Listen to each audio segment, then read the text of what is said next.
दोस्तों नमस्कार। मैं नासुनांजलि कथा कहानी और उपन्यास के इस अंक के साथ पुनः हाजिर हूँ। दोस्तों इस समय हम लोग सुन रहे हैं उपन्यास कितने पाकिस्तान, जिसे लिखा है कमलेश्वर जी ने। दोस्तों मैं यह बता दूं कि यह उपन्यास साहित्य अकादमी द्वारा पुरस्कृत उपन्यास है। दोस्तों मैं अब तक इस उपन्यास के 5 भागों का वाचन अपने वाचन के पिछले क्रम में कर चुका हूँ, जिसे आप मेरे प्लेलिस्ट में जाकर सुन सकते हैं। आइए सुनते हैं उपन्यास कितने पाकिस्तान के 6वें भाग का वाचन मेरे अर्थात नासोनांचली के स्वर में। सदियां बीत गईं। मृत्यु से मुक्ति की औषधि लेकर मनुष्य सम्राट गिलगमेश अभी लौटा नहीं है, लेकिन देवदासी रूना और वन्य पुरुष एकनंदू ने प्रेम नामक जिस संवेग का अन्वेषण सहज ही कर लिया था, उसे मृत्यु का भय नहीं था। मनुष्य जाति में वह जीवित, जागृत और सदा सदा के लिए स्थिर हो गया था। उसे मृत्यु मार नहीं सकती थी, अग्नि जला नहीं सकती थी, वायु उड़ा नहीं सकती थी, शस्त्र उसे काट नहीं सकता था, सागर उसे डुबो नहीं सकता था। मृत्यु की तरह यह अकाट्य सत्य उस दिन स्थापित हो गया था जिस दिन मिस्र के एक मंदिर की पथरीली दीवार पर किसी धातु के नुकीले कलम से यह वाक्य उत्कीर्ण मिला था, मुझे तुम्हारी प्रतीक्षा है। यह दुनिया की प्रथम प्रेम कहानी थी। इस प्रथम प्रेम कहानी के बाद मिस्र के पिरामिड बने थे। पिरामिडों के इतिहास से ज्यादा बड़ा और पुराना है मनुष्य के प्रेम का इतिहास।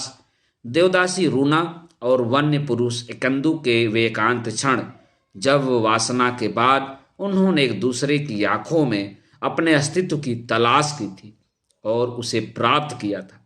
प्रेम की यही शाश्वत कहानी तब से सांस ले रही है।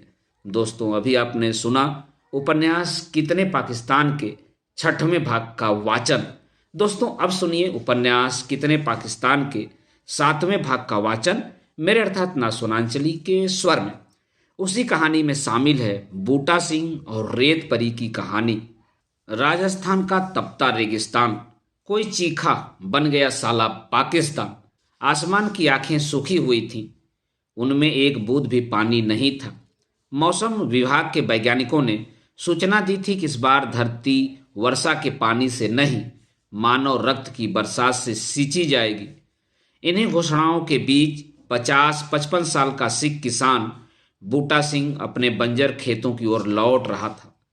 उसके 3 भाई थे, लेकिन खेतों की जायदाद का बंटवारा न होने पाए, इसलिए उन्होंने बूटा सिंह की शादी नहीं होने दी थी।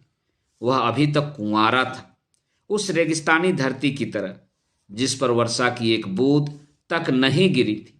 वह बूटा सिंह अपने बांझ खेतों की ओर से घर को वापस जा रहा था।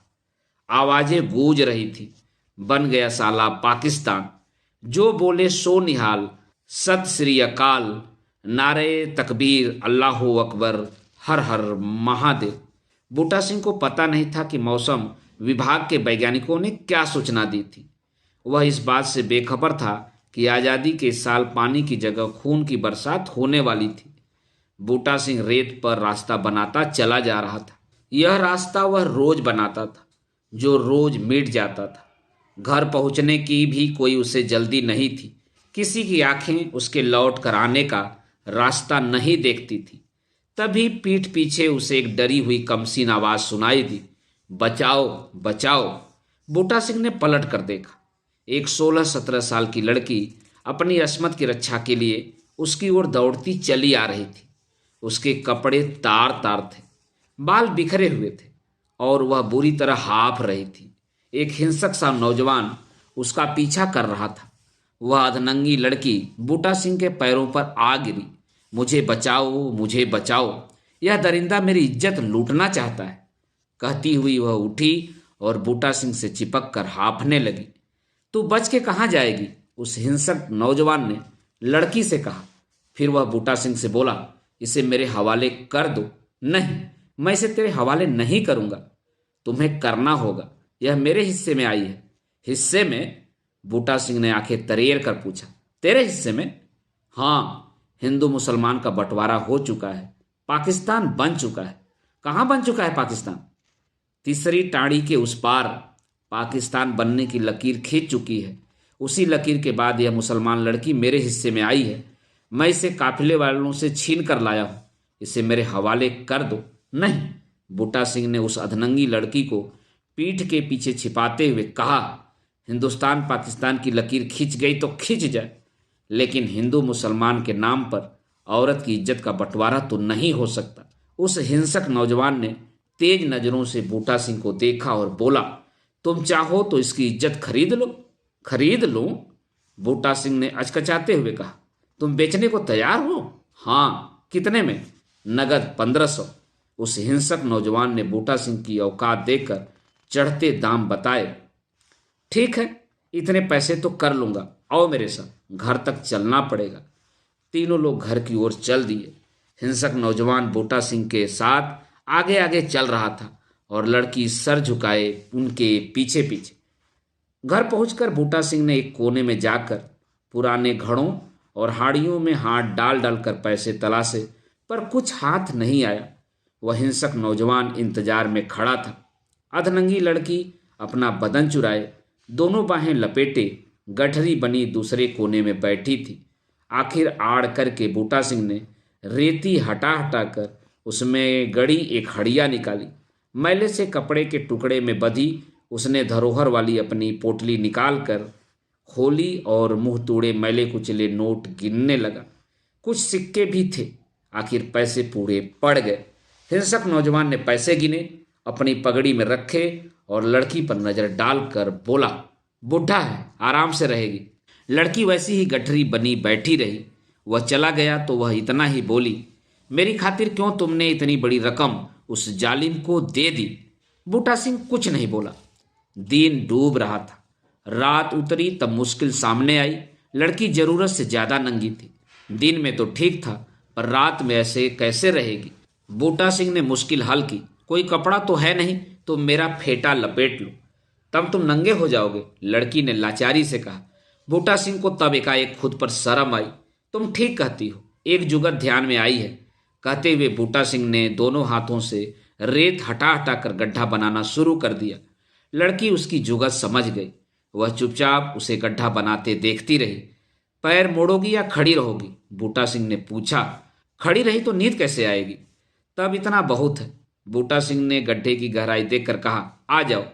लड़की उसी तरह गठरी बनी तलों के सहारे धीरे धीरे गड्ढे तक खिसक आई और खुद ही उसमें कमर के बल अधलेटी हो गई।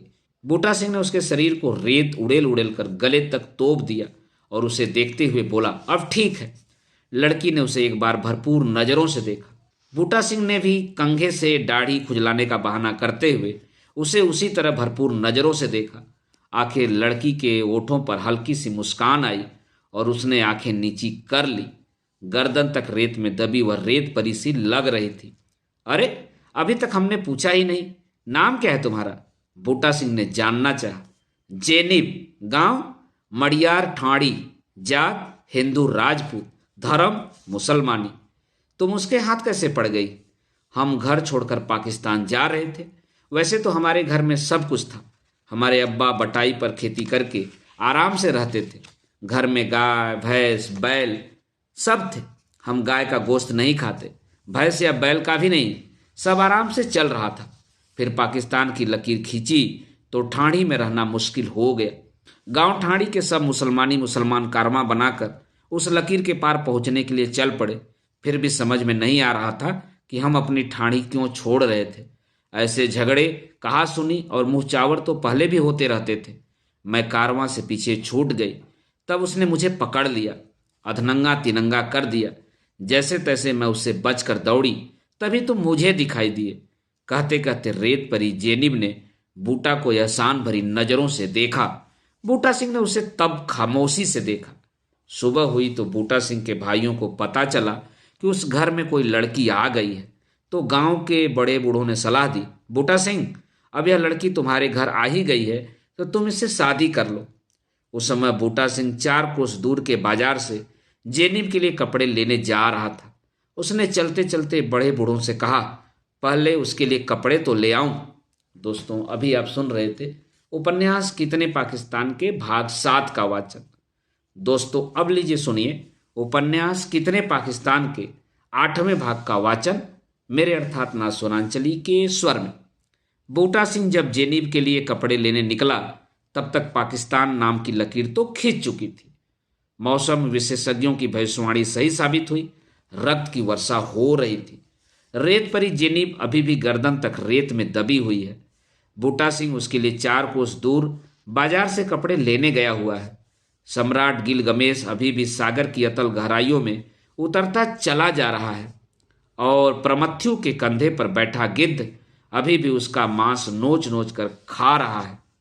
सम्राट गिलगमेश के लौटने तक मृत्यु के हाथों मरते हुए भी मनुष्य ने जीवन की श्रृंखला बना ली है। वह अपनी इच्छाएं, वचन और सपने अपनी संतति को सौंप कर चला जाता है। तब से यह परंपरा अनवरत चली आ रही है, क्योंकि गिलगमेश को लौटना है। अभी तो वह सदियों का समय लांघता, योजनों की गहराई में बसे पाताल लोक के तल की ओर लगातार जल को चीरता, गहराइयों को नापता बढ़ता चला जा रहा है। कभी कभी वह पुकारता और बताता है, मनुष्यों धीरज मत खोना। विषधर सर्प और वृश्चिक अभी भी मुझसे लिपटे हैं। इनके दंशों ने मुझे नीलवर्ण बना दिया है, लेकिन सागर एक मित्र की तरह मेरा साथ दे रहा है। इन कंदू के बलिदान से मित्रता की जो परंपरा शुरू हुई है उसे सागर निभा रहा है। इसीलिए उन भ्रष्ट देवताओं ने शाप देकर इसे खारा बना दिया है, ताकि इसका जल मनुष्य जाति के काम न आ सके। लेकिन चिंता की कोई बात नहीं। मैं सुरूपक के जीवसुद्धू तक पहुंचने के लिए सागर के तल में सदियों तक उतरता ही चला जाऊंगा। पता नहीं अभी और कितने जलवर्ष लगेंगे। तब तक तुम लोग मृत्यु का विरोध करते रहो, धरती से अपना तारतम्य बनाए रहो, मर मर कर अपनी संततियों में जीवित होते रहो। मैं औषधि लेकर ही लौटूंगा। मेरी प्रतीक्षा करो, प्रतीक्षा करो, प्रतीक्षा। वही आवाज ब्रह्मांड में गूंजने लगी, मैं औषधि लेकर ही लौटूंगा, मेरी प्रतीक्षा करो। देवताओं की दुनिया फिर व्याकुल हो गई। बेबोलोनिया का दूसरा देवता जीबानीतु घबरा उठा। मेसोपोटामिया का देवता क्रोनोस और सुमेरु का अनु उद्वेलित हो उठा। देवी अफ्रोडाइट का पुत्र इरोस अपने महल से बाहर आकर आवाज की दिशा का अंदाज लेने लगा। देवता जियस भी निकल आया। दोनों जुड़वा देवता भाई केस्टर और पोलुक्स भी बाहर आ गए। अनस्वर देवी यूरोपा और लीडा के साथ साथ देवी हीरा भी भयातुर होकर निकल पड़ी। देवी एस्त्रिया और फिलिरा भी चैन से नहीं बैठ सकी। मिस्र का देवता हापी व्यग्र हो उठा। सारी सभ्यताओं के देवता और देवियां सम्राट गिलगमेश की आवाज को तलाशने लगे। अपने अपने फरिश्तों और देवदूतों को देवताओं ने आदेश दिया, जाओ और उस आवाज को पकड़ो। उन्होंने चारों दिशाएं छान डाली, लेकिन उन्हें गिलगमेश की आवाज कहीं नहीं मिली। वे निराश और नाकाम लौट आए। तब जियस ने कहा, फिर तलाशो। जहां भी है गिलगमेश की आवाज, उस आवाज को समाप्त करना बेहद जरूरी है। अगर इस विद्रोही आवाज को पकड़ा न गया तो हमारी सृष्टि नष्ट हो जाएगी। इस आवाज को बंदी बनाना जरूरी है। विवेक से काम लो, विवेक से। यह कराहती आवाज प्रमथु की थी, जिसने मनुष्य के लिए जियस के महल से अग्नि चुराने का अपराध किया था। वह अग्नि जिस पर देवताओं ने एकाधिकार कर रखा था, वहीं प्रमथ्यु कराहता हुआ बोल रहा था, गिलगमेश जैसे मनुष्य की आवाज को बंदी मत बनाओ। जियस के साथ साथ सारे देवताओं ने देखा, अग्नि चुराने के अपराध में सदियों से बंदी प्रमथ्यु जंजीरों में जकड़ा खड़ा था। उसके कंधे पर जियस का गिद्ध अब भी बैठा उसके मांस को नोच नोच कर खा रहा था।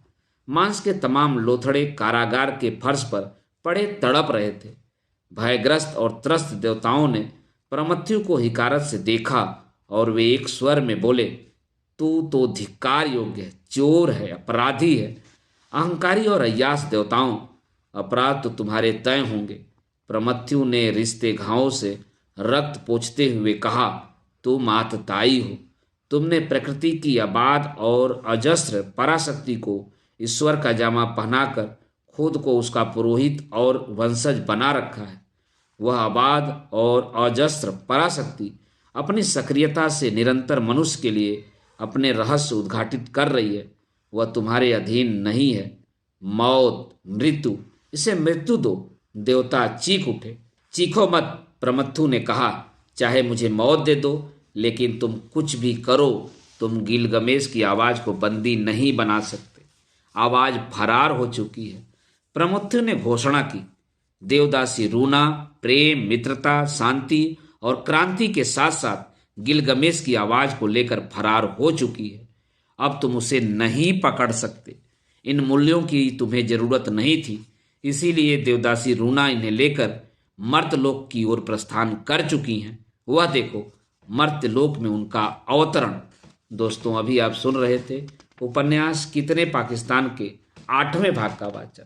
दोस्तों, अब सुनिए उपन्यास कितने पाकिस्तान के 9वें भाग का वाचन मेरे अर्थात नासन अंजलि के स्वर में। आतंकित देवताओं ने धरती की ओर देखा। वे सकते में आ गए। देवलोक के समस्त सफेद पंखों वाले पंछी देवदासी रूना को लेकर मर्तलोक पर उतर रहे थे। अवतरण के समय उसके साथ सभी तरह के पंछी पखेरु शामिल होते गए थे। उनमें अंजन और चंद्रवाक तो थे ही, कंक पंछियों के सातों वंश शामिल थे।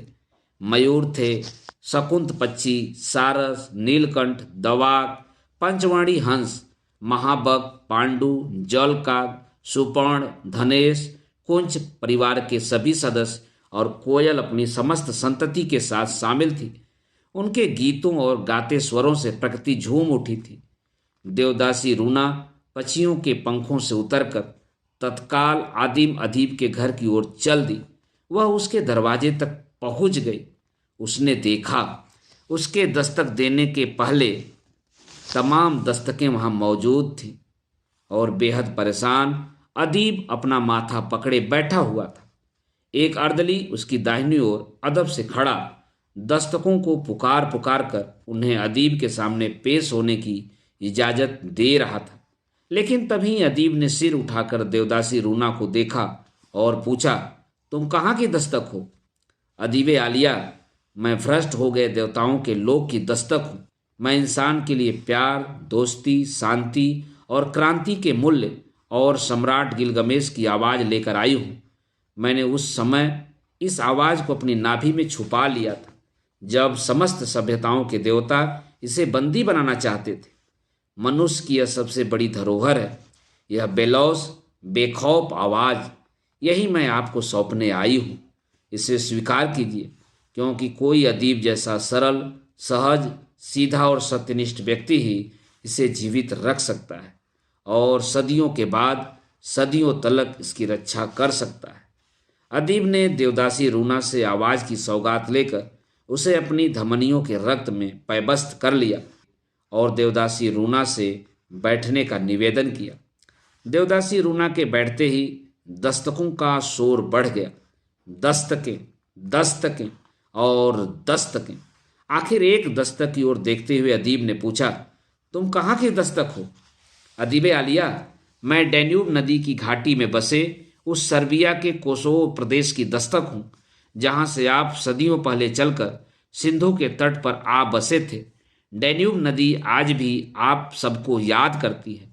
वहाँ के मुर्दे आज बड़ी पीड़ा और तकलीफ से आपको याद कर रहे हैं। ऐसा क्या हादसा हुआ है कि कोसोवो के हमारे वंशज तकलीफ से हमें याद करें? अदीब ने सर्बिया की दस्तक से पूछा। सभ्यता की इस प्राचीनतम घाटी में भयानक युद्ध चल रहा है। यह युद्ध एक तरफा है। एक तरफा युद्ध? जी हाँ अदीबे आलिया, हमारे भूखंड पर नाटो नाम के एक दशानन ने जन्म लिया है। सागर पार का एक और राक्षस उसका सरगना है। उन्होंने मिलकर सर्बिया और युगोस्लाविया पर हमला करके मुझे शमशान बना दिया है। सर्बिया प्रभुसत्ता संपन्न मेरे ही युगोस्लाविया का हिस्सा है और कोसोवो उसी आज़ाद भूखंड सर्बिया का इलाका है। लेकिन नाटो के राक्षसों और उसके सरगना ने अपने हितों के लिए हमें बर्बाद कर दिया है। वे राक्षस अग्नि तांडव कर रहे हैं। वे मेरे स्वायत्तता संपन्न देश को विभाजित करके कोसोवो को अपने नियंत्रण में रखना चाहते हैं। लेकिन क्यों? आखिर यह नियंत्रण की राजनीति क्या है? अदीब ने दस्तक से पूछा। अदीबे आलिया, नियंत्रण द्वारा आत्माओं को तोड़ा जाता है, फिर उन्हें विभाजित किया जाता है। उनमें सांस्कृतिक प्रतिरोध की शक्ति विखंडित की जाती है और तब बाजारवादी जोकें उस विभाजित कौम का सारा रक्त चूस लेती हैं। खंडित संस्कृति के शमशानों में तब उत्सव के बाजार स्थापित होते हैं। धर्म और इतिहास शोषकों के हाथों में खिलौना बनकर नाचते गाते जश्न मनाते अपने ही विभाजित यंग के शत्रु और अपने विनाश का कारण बन जाते हैं। बड़ी सभ्यताओं को तोड़कर उन्हें बंदी बनाने के लिए विभाजन का यही रास्ता उन असभ्य अपसंस्कृतियों ने चुना है जिनके खेतों में सिर्फ बारूद और बंदूकें उगती हैं। इसी के चलते कोसोवो अपनी लाखों संतानों की मृत्यु देख चुका है और लाखों लाख लोगों के विस्थापन के कारण वीरान हो चुका है। लाखों शरणार्थी इधर उधर भटक रहे हैं। नाटो राक्षसों के एक तरफा मिसाइल हमले जारी हैं। तेल भंडार और रासायनिक कारखाने धू धू करते जल रहे हैं। वायुमंडल और आपकी प्राचीन नदी डैन्यूब का पानी विषाक्त हो गया है। मृत्यु पागलों की तरह जिंदगी का पीछा कर रही है। सर्बिया में इस वक्त लाखों मासूम बिना मौत मर रहे हैं। इन बर्बर राक्षसों को किसी ने रोका क्यों नहीं? अदीब ने सवाल किया। फिर खुद ही नाराजगी से पूछा, कहाँ है संयुक्त राष्ट्र संघ का वह महासचिव कोफी अन्नान? उसे अदालत में पेश किया जाए। अर्दली आदेश लेकर चल पड़ा। हुजूर, दजला फराज की घाटी में भी यही हुआ है। मौका पाकर एक और दस्तक ने अर्ज किया। इसका जवाब भी कोफी अन्नान देगा, अदीब ने कहा। उसके आने का इंतजार करो। इसी बीच अन्य दस्तकें अकुलाने और शोर मचाने लगीं तो अदीब ने उन्हें शांत किया और देवदासी रूना की ओर मुखातिब हुआ। गिलगमेश की है आवाज़ तुमने मुझे सौंप दी, इसके लिए बहुत बहुत शुक्रिया। मैंने इसे अपने रक्त में मिलाकर सुरक्षित कर लिया है। जब तक मनुष्य जाति है, उसकी धमनियों में दौड़ता हुआ रक्त है, तब तक यह आवाज़ जीवित रहेगी। सावधान रहना अदीब। इसीलिए अब मनुष्य विरोधी शक्तियां रक्तपान और रक्तपात की परंपरा शुरू करेंगी, देवदासी रूना ने कहा। हालांकि देवताओं की संस्कृति रुग्ण, पतित और व्याभिचारी हो गई है, फिर भी वे कायर लोग आवाज को छीनने के लिए कुछ भी कर सकते हैं। इसलिए अदीब, सावधान रहना। तभी अर्दली हाजिर हुआ। कोफी अन्नान उसके साथ नहीं थे। उसे अकेला देखकर अदीब का पारा चढ़ गया। तुम कोफी अन्नान साहब को नहीं लाए? हुजूर, यह पता लगते ही कि आपने उन्हें तलब किया है, कोफी अन्नान साहब की छाती में तेज दर्द उठा। उन्होंने शिकायत की कि उन्हें सांस लेने में भी तकलीफ हो रही है, इसलिए फिलहाल वो अस्पताल में दाखिल हो गए हैं। ऐसी हालत में उन्हें लाना मुनासिब भी नहीं था और मुमकिन भी नहीं। तो अस्पताल में जाकर कोफी अन्नान से कहो कि दुनिया की छाती में जो तेज दर्द बार बार उठता है और उसे सांस लेने में जो तकलीफ लगातार हो रही है, उसके इलाज के लिए उन्हें इस दुनिया का कामकाज सौंपा गया था। लगता तो यहाँ तक है कि एक ध्रुवीय शक्ति के पक्ष में उन्होंने अपने वह नैतिक हथियार भी डाल दिए हैं जो बड़ी उम्मीद से उन्हें सौंप गए थे। इसी का नतीजा है कि विभाजन और दुर्दांत दमन का यह दौर। अगर कोफी अन्नान भूल गए हैं तो उन्हें याद दिलाओ कि आर्थिक संस्कृतियों के संघर्ष के नाम पर जो युद्ध चले और चल रहे हैं, वे हर देश और संस्कृति के आम आदमी के विनाश का कारण बन रहे हैं। वे अंधेरे इतिहास और धर्मांध विश्वास को जन्म देकर जन और जाति संहार के वाहक बन गए हैं। जब तक ये युद्ध चलते रहेंगे, तब तक विकलांग जातियां जन्म लेती रहेंगी।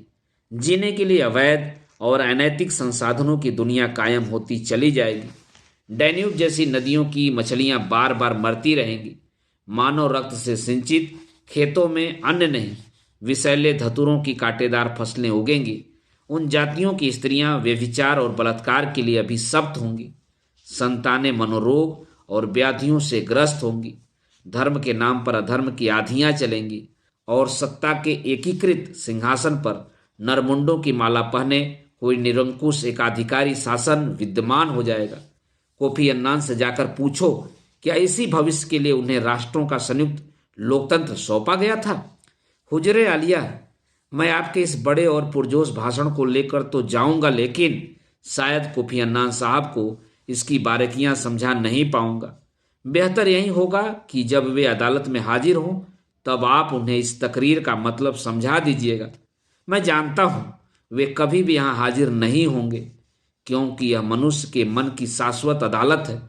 कानून के नाम पर कानून और धर्म के नाम पर धर्म का व्यापार करने वालों के पास इतना साहस नहीं है कि वे इस अदालत में हाजिर हो सके। देवदासी रूना ने तब चलने की इजाजत मांगी। उसे विदा देते हुए अदीब ने इतना ही कहा, देवदासी रूना, अपना ख्याल रखना, क्योंकि देवलोक के देवता अब तुम्हें माफ नहीं करेंगे। प्रमथु तो अब तक मनुष्य के लिए आग चुराने के जुर्म में सदियों से सजा भुगत रहा है। अब मनुष्य के हित में गिलगमेश की आवाज चुराने के जुर्म में वे तुम्हें क्या सजा देंगे, यह सोचकर मेरे रोंगटे खड़े हो जाते हैं। मैं तुम्हारे शुभ की कामना करता हूँ। शुभकामनाएं लेकर देवदासी रूना अंतर ध्यान हो गई। उसी के साथ दस्तकों का शोर बढ़ने लगा। अदीब के कान के पर्दे फटने लगे।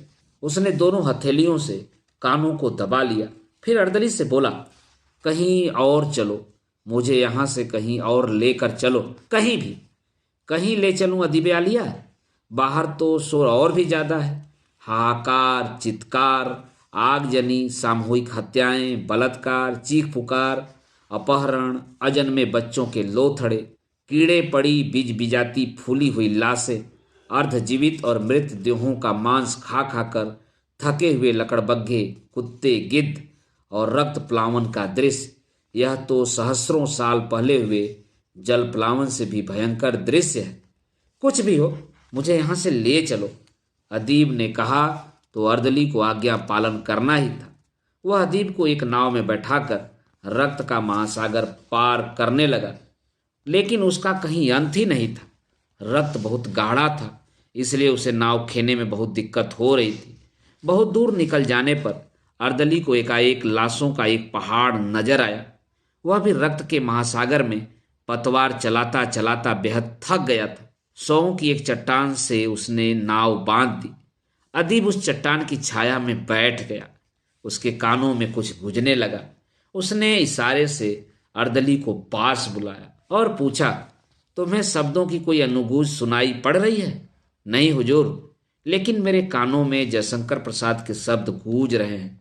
हिमगिरी के उत्तुंग शिखर पर बैठ शिला की शीतल छां एक पुरुष भीगे नैनों से देख रहा था प्रलय प्रवाह।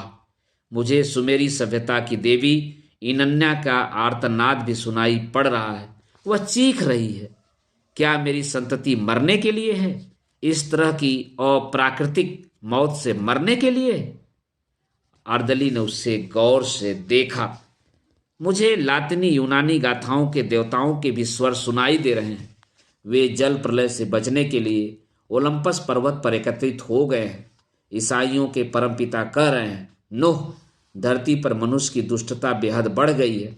मैंने जिस मानव को सिरजा है उसे ही नहीं, मैं सभी जीवधारियों को मिटा दूंगा, क्योंकि धरती हिंसा से भर उठी है। जीवों के आचार विचार भ्रष्ट हो चुके हैं। मैं पृथ्वी पर जल प्रलय करके सारे जीवधारियों का नाश कर दूंगा। मुझे प्रसन्नता है नूह की मेरी इस सृष्टि में तू अकेला आचारवान बचा है। मैं तेरी रक्षा करूंगा, इसलिए तू 3 महले वाली काठ की एक नाव बना ले और उसमें घुस जा। इस जल प्रलय में मात्र तू ही जीवित बचेगा। अर्दली ने अदीब को चिंता से देखा। याद है तुम्हें? अदीब ने अर्दली से कहा, पृथ्वी के विनाश के लिए देवता जियस ने बादलों का आकाश मार्ग खोल दिया था। तब चीन में यू ने प्रलय की जलधाराओं के लिए मार्ग बनाकर उन्हें समुद्र में प्रवाहित किया था और ची नदी की मिट्टी को अपनी बाहों में समेट लिया था, ताकि प्रलय के बाद बीज डालकर मनुष्य के लिए अन्न उपजाया जा सके। याद है तुम्हें? नहीं हुजूर, मुझे तो ऐसा कुछ भी याद नहीं, अर्दली ने बेरुखी से कहा। न भी याद हो तो भी क्या कोई चीन के यू की तरह हमारे दौर में पैदा नहीं हो सकता जो इस रक्त प्रलय को रोक सके? हुजूर, गांधी जी ने कोशिश तो बहुत की थी, लेकिन वे अकेले पड़ गए। हाँ, अदीब ने कहा, इस रक्त प्रलय के बाद जब कभी अग्नि प्रलय आएगी जो दूर नहीं है, तब हमें गांधी जी की अहिंसा और आइंस्टीन के पश्चाताप की बहुत जरूरत पड़ेगी। आइंस्टीन कौन? वही जिन्होंने प्रकृति के रहस्य को भेद कर ऊर्जा के श्रृंखलाबद्ध विस्फोटों का रिश्ता खोज निकाला था। महमूद अली, समझ में नहीं आता, हर मनुष्य का जीवन एक शोक गीत की तरह ही क्यों समाप्त होता है? क्यों हर बड़े विचार और आविष्कार के बाद दानवों का उदय होता है? जब जल प्रलय हुआ था तब दैत्य हयग्रीव वेदों को चुरा ले गया था। तब श्रृंगी मछली ने सिर्फ जलाहार करने वाले राजा सत्यव्रत को जीवित रहने का मंत्र दिया था और उसी श्रृंगी मछली ने राक्षस हयग्रीव का वध करके वेदों के ज्ञान का उद्धार किया था, शब्द की रक्षा की थी। तभी प्रलय के बाद सत्यव्रत को श्रद्धा मिली थी और मनुष्य सृष्टि की शुरुआत हुई थी। सारी सभ्यताएं जल प्रलय की साक्षी हैं, लेकिन इस रक्त प्रलय के साक्षी केवल हम हैं। केवल यह धरती रक्त के इस पारावार को सोख सोख कर समतल बना रही है। रक्त की सतह धरती में समाती जा रही है। यह रक्त जल घट रहा है, लेकिन न मालूम इस रक्त प्रलय के बाद सृष्टि का निर्माण होगा या नहीं। होगा भी तो कैसा होगा? आप चिंता क्यों कर रहे हैं अदबे आलिया? आदि मनु, सत्यव्रत और श्रद्धा की तरह बूटा सिंह और जेनिब ने यह दायित्व संभाल लिया है। दोस्तों, अभी आप सुन रहे थे उपन्यास कितने पाकिस्तान के 9वें भाग का वाचन। दोस्तों, अब सुनिए उपन्यास कितने पाकिस्तान के 10वें भाग का वाचन मेरे अर्थात नासुनांचली के स्वर में। बूटा सिंह ने कपड़ों की जोड़ी लाकर जेनिब के पास रख दी और पूछा, निकालूं? तुम बाहर जाओ, मैं निकल आऊंगी। धीरे धीरे जेनिब रेत के गड्ढे से निकल आई। उसने तार तार हुई कुर्ती को उतारा और वहीं संभाल कर रख दिया। न जाने कब जरूरत पड़ जाए। घाघरा तो उसने चीथ डाला था, उसमें नाड़े के नेफे के सिवा कुछ भी बचा नहीं था। उसे खोलकर उसने एक तरफ फेंक दिया। फिर उसने बूटा सिंह वाले बाजार से लाए घाघरे को देखा और उसे पहनकर नाड़ा कसने लगी। तभी उसकी पीठ पर बूटा सिंह की आवाज आई, सजने संवरने में क्या इतनी देर लगती है? जेनिब ने वहीं से कहा, अभी बाहर रहना, और कांचली को पहले पेट पर ठीक किया, फिर बाहर झांकती छातियों को अंदर दबा दिया। कुर्ती पहनकर ऊपर से ओढ़ना डाल लिया। तब उसने आवाज लगाई, आ जाओ। बूटा सिंह अंदर आकर बैठ गया। आदत के मुताबिक वह बुदबुदाया, ओंकार ओंकार सतनाम। उसके ओठों से आवाज तो नहीं फूटी थी, पर जेनिब ने अंदाज लगाकर कहा, वाहे गुरु को सिमरन कर रहे हो? कर तो रहा हूं, लेकिन तुमने कैसे जाना? कभी कभी हमारे यहाँ सिंध सूबे के नानकी आके ठहरा करते थे, उन्हीं से सुनती थी वाहे गुरु का नाम। हमारे घर के ओसारे में संगत भी हो जाती थी। तब तो ठीक है, बूटा सिंह ने निश्चिंतता से कहा, अगर हुकुम हो तो एक बात कहो। कपड़े पहना दिए हैं तो कुछ भी कह सकते हो, जेनिब ने कहा, पर उसकी बात में कोई पेच नहीं था। नहीं, औरत के कपड़े तो कोई भी मर्द उतार देगा, पर थाड़ी के दो एक बुजुर्ग कह रहे हैं कि तुम आ ही गई हो तो तुमसे ब्याह कर लूं। साथ रह के दूर दूर रहना ठीक नहीं होगा। जैसी तुम्हारी और ठाड़ी के बुजुर्गों की मर्जी, जेनिब ने कहा। लेकिन एक बात है। क्या? मेरे सगे भाई नहीं चाहते कि मैं शादी करूं। तुम शादीशुदा हो क्या? नहीं, शादी तो मेरी आज तक नहीं हुई। जो भी रिश्ता आया उसे मेरे भाई उठकाते रहे। असल में उन्हें मेरी शादी मंजूर ही नहीं थी। वैसे भी खेतों में पैदावार नहीं है। जो कुछ होती है उससे उन्हीं के बाल बच्चों का पेट भर जाए यह काफ़ी है। मेरी शादी होती, बाल बच्चे होते तो गरीबी और बढ़ जाती। खेतों का बंटवारा होता, जिंदा रहने की मारामारी में कुछ भी हो सकता था। इसलिए वे लोग हमारी शादी के खिलाफ हैं, कहकर बूटा सिंह रेती को हथेलियों में उठा उठा कर छानने लगा। तुम परेशानी में मत पड़ो, जेनिब ने कहा। मैं बिना शादी के भी तुम्हारे साथ अपने मन की भरी पूरी जिंदगी गुजार लूंगी। औलाद तो बाद की बात है। तुम अपने भाइयों की वजह से शादी नहीं करोगे तो भी मुझे तुम्हारे साथ रहना मंजूर है। नहीं जेनिब, मैं तुमसे शादी करूंगा, नहीं तो मैं जिंदगी भर हर रात तुम्हें रेत के गड्ढे में गाड़ कर तुम्हारा साथ दूंगा। आमीन, जेनिब ने अपनी हथेलियां आंखों से लगाते हुए कहा। और तब गांव के बड़े दुसाली सिंह ने यह जरूरी समझा कि बूटा सिंह और जेनिब का आनंद कारज हो जाना चाहिए। बूटा सिंह के भाई भाभीियों ने यह सुना तो उनके कान खड़े हुए थे। वे दुसाला सिंह के पास समझाने बुझाने और शादी का विरोध करने पहुंचे। बुजुर्गों ने नहीं माना, बल्कि ऊपर से उन्हें फटकार दिया, कैसे भाई भौजाई हो तुम लोग? अपने स्वार्थ के कारण उसे अनब्याह रखा। अब एक औरत उसके घर आ ही गई है तो शादी ब्याह करके उसका साथ साथ रहना सही होगा। आखिर औरत की भी तो कोई मर्यादा होती है। बुजुर्गों ने जेनिब की मर्यादा रखी। भाइयों के विरोध पर कान न देकर उन्होंने पास के गांव के गुरुद्वारे में दोनों को ले जाकर गुरु ग्रंथ साहब को साक्षी बनाया और बूटा सिंह का जेनिब के साथ आनंद कारज हो गया। वाहे गुरु की कृपा हुई। समय आने पर जेनिब ने बूटा सिंह को एक नन्ही मुन्नी बेटी का बाप भी बना दिया। दोनों ने मिलकर बिटिया का नाम तनवीर कौर रखा। जिस साल बिटिया तनवीर पैदा हुई उन सर्दियों ने एक बहुत ही खूबसूरत नज़ारा देखा। उत्तर के देशों से उड़कर हजारों लाखों पंछी उनके देश में आए थे। दोस्तों, अभी आप सुन रहे थे उपन्यास कितने पाकिस्तान के 10वें भाग का वाचन मेरे अर्थात नासुनांचली के स्वर में। दोस्तों, इस उपन्यास के आगे के भागों का वाचन आप मेरे वाचन के अगले क्रम में सुन सकते हैं। तो जुड़े रहिए हमारे साथ, हमारे चैनल के साथ, कथा कहानी और उपन्यास के साथ। फिर मिलता हूँ। धन्यवाद। नमस्कार।